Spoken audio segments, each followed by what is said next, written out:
Hello students, I am doctor Raju Sharma.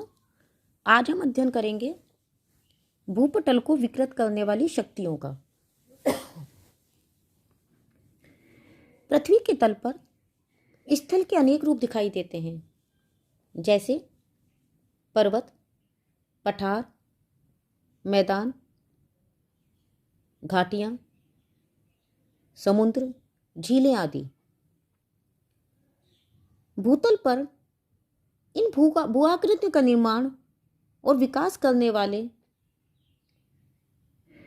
बहुत सी शक्तियाँ होती हैं, जिन्हें दो भागों में बांटा जा सकता है, आंतरिक शक्तियाँ और बाहरी शक्तियाँ।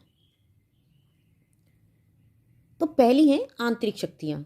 यह बल पृथ्वी के अंदर ही उत्पन्न होता है। इसके कारण पर्वत, पठार आदि बनते हैं या धसाव होता है। आंतरिक शक्तियों के भी दो भेद हैं, पटल विरूपण और आकस्मिक आंतरिक शक्तियां।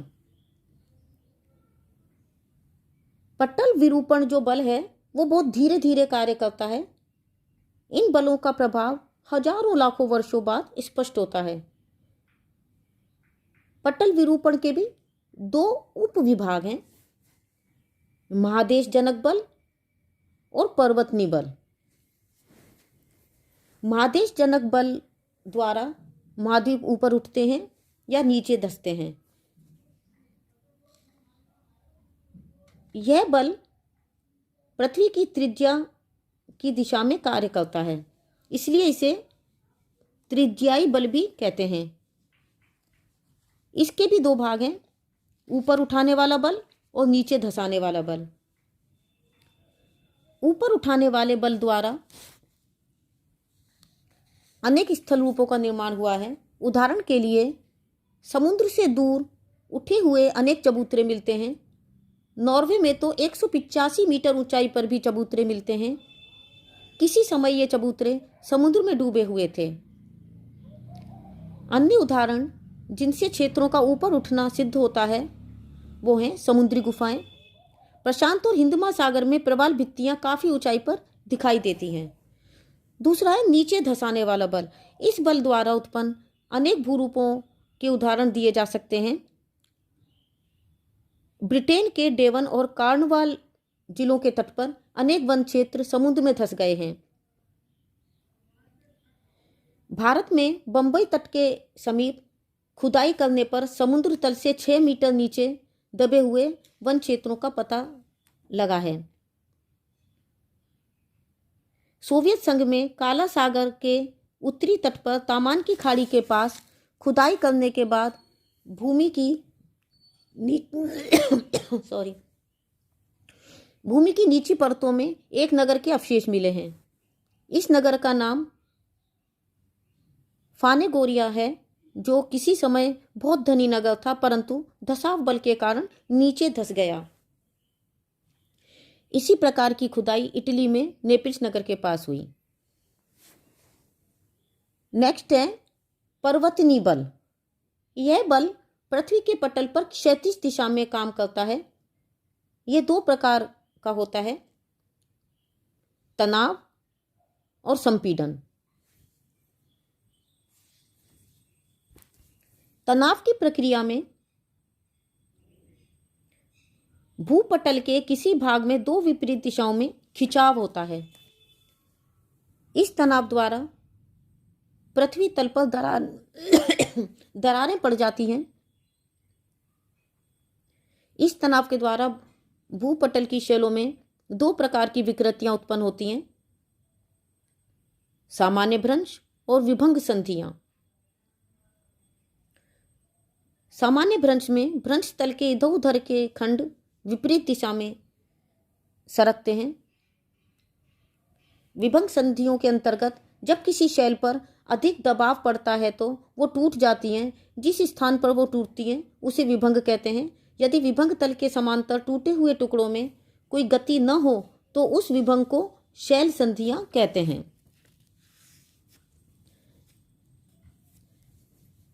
संपीड़न बल की जो प्रक्रिया है, उस प्रक्रिया में भूपटल के किसी भाग में दो विपरीत दिशाओं में खिंचाव होता है। संपीड़न के कारण भूपटल में अनेक विकृतियां उत्पन्न होती हैं, जैसे वलन, भ्रंशन, उत्क्रम भ्रंश, विपरीत भ्रंश आदि। पृथ्वी के भूपटल पर जब संपीड़न बल बहुत अधिक पड़ता है तो वो शैलें टूट जाती हैं, इसे ही भ्रंश कहते हैं। भ्रंशन के अनेक भाग होते हैं, जैसे लटकती दीवार, पद्दीवार, कागार। भ्रंश तल के ऊपर जो खंड होता है उसे लटकती दीवार कहते हैं। भ्रंश तल के नीचे वाले तल को पद्दीवार कहते हैं। जब भ्रंश तल पर एक खंड फिसलकर नीचे गिर जाता है तो वह तीव्र ढाल वाली पहाड़ी बन जाती है, जिसे कागार कहते हैं।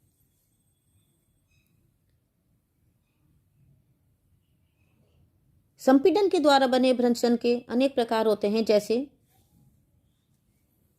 उत्क्रम भ्रंश, अधिक्षेप भ्रंश, नतिलंब भ्रंश, सोपानी भ्रंश आदि।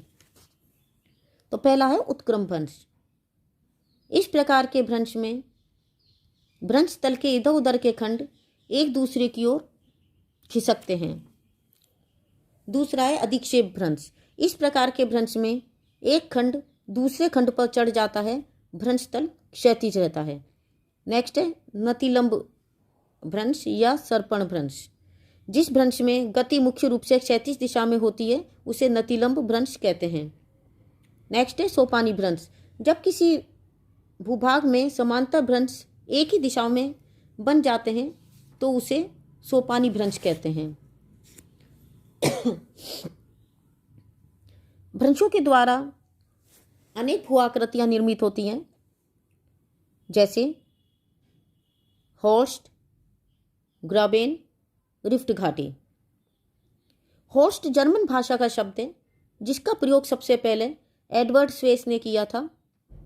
उन्होंने इसका प्रयोग ऐसे भूखंडों के लिए किया था जिनके ऊपरी तल प्राय समतल होते हैं। हॉर्स्ट दो सामान्य भ्रंश के बीच ऊपर उठा हुआ भ्रंश खंड होता है। हॉर्स्ट के कुछ उदाहरण यूरोप के वास्जेज और होज पर्वत हैं। इसके अतिरिक्त अन्य उदाहरण पूर्वी एशिया में कोरिया प्रायद्वीप के भूखंड हैं। ग्राबेन भी जर्मन भाषा का शब्द है, जिसका अर्थ है लंबाकार संकरी द्रोणिका।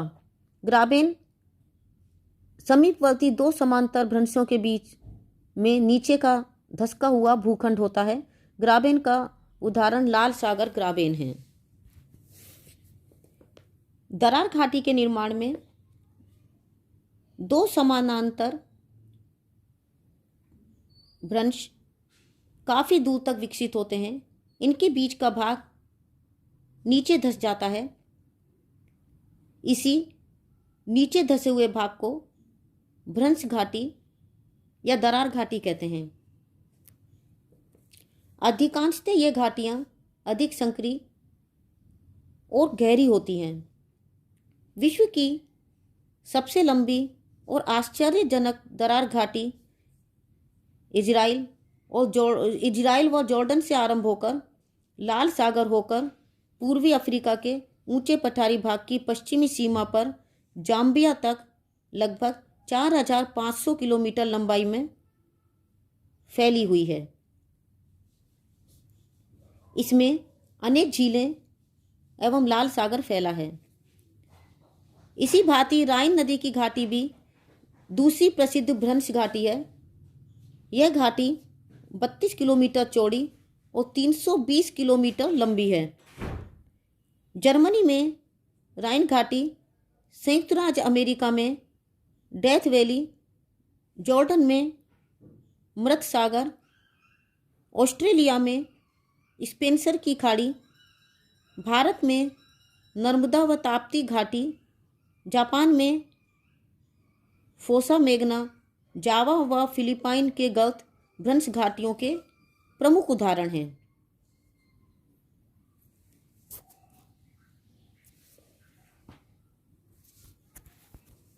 भ्रंश घाटियों के विकास से संबंधित अनेक विचारधाराएं हैं, जैसे तनाव पर आधारित विचारधारा, संपीड़न पर आधारित विचारधारा और बिलार्ड का मत। तो पहला है तनाव पर आधारित विचारधारा। यद्यपि ये एक अधूरी और अस्पष्ट विचारधारा रही है, इसलिए वर्तमान में ये मान्य नहीं है। इसके अनुसार जिस प्रकार मेहराब के मध्य का पत्थर तनाव द्वारा हटाने से वह खड्ड पड़ जाता है, उसी प्रकार पृथ्वी पर तनाव बढ़ने से विशेष प्रभावित भाग में दरार पड़ने या मध्यवर्ती भाग के नीचे धंसने से वह दरार घाटी बन जाती है। इस विचारधारा को अब निराधार माना जाता है। दूसरी है संपीड़न पर आधारित विचारधारा। कई विद्वानों जैसे वारेन स्मिथ, बेलेंड विलिस आदि का मत है कि भ्रंश घाटी के निर्माण की इस विचारधारा के अंतर्गत तनाव के साथ साथ संपीड़न एवं दबाव के प्रभाव को विशेष महत्वपूर्ण माना जाना चाहिए। ऐसे संपीड़न से प्रतिवलन की क्रिया के समय अधिक्षेप भ्रंश के सहारे रिफ्ट ब्लॉक एवं भ्रंशोत्थ ब्लॉक का निर्माण होता है।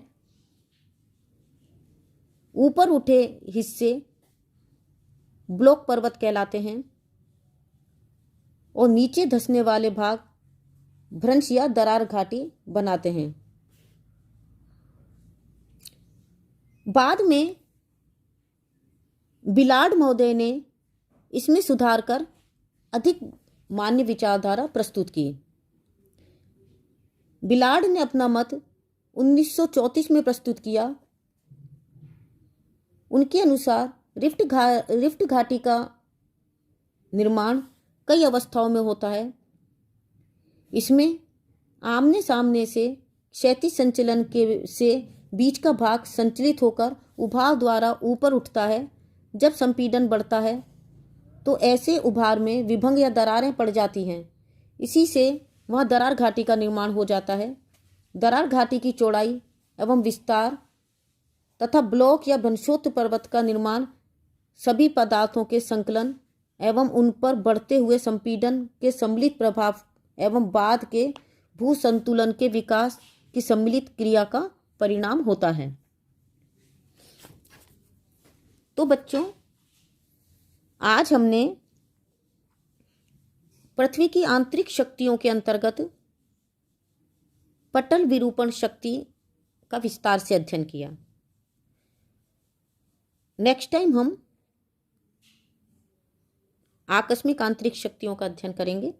तब तक के लिए a very happy learning and have a good day. Thank you.